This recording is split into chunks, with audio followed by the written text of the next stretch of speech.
V soboto 23. decembra je veselo občinstvo napolnilo dvorano Svetega Frančiška, kjer je Akademsko kulturno-umetniško društvo Kolo z nastopom praznovalo 16. obletnico delovanja. Naše društvo je, tako bom rekel, zdaj ne morem reči točno, ampak enih 160 članov ima zagotovo.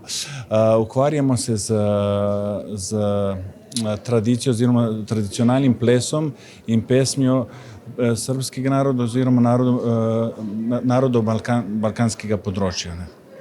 In v bistvu to nam je fokus, da tudi recimo kot starši tudi prenesemo to naše izročilo našim otrokom oziroma da tudi oni vzljubijo to izročilo, ki smo pač mi podedovali od naših staršev in od naših, bomo rekli, dedkov in babic. Društvo si prizadeva za ohranjanje srbskih tradicij in tradicij drugih balkanskih narodov, ki živijo v slovenski Istri. Pripravljajo kulturne in izobraževalne vsebine. Ob koncu vsakega leta organizirajo koncert, na katerem predstavijo svoje delo. Letos so predstavili povsem nov program in celo nekaj novih članov.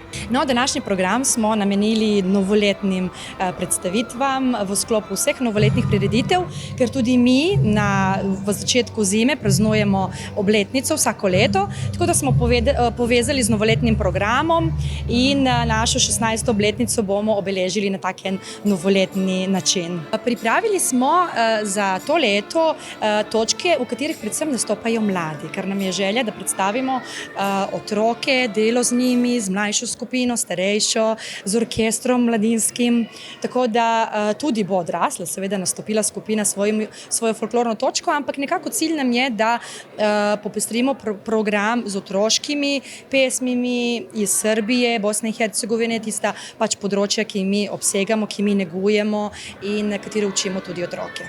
Društvo se ukvarja s folkloro in poleg različnih iger si je občinstvo lahko tudi prisluhnilo narodnemu petju in nastopom orkestra.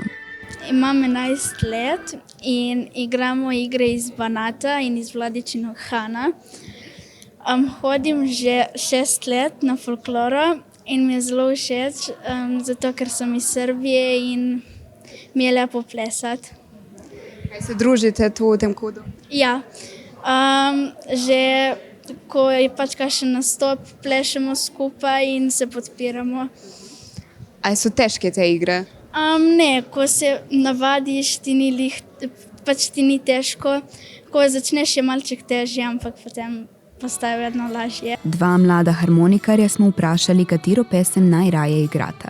Pa ne vem. Vse. Ja.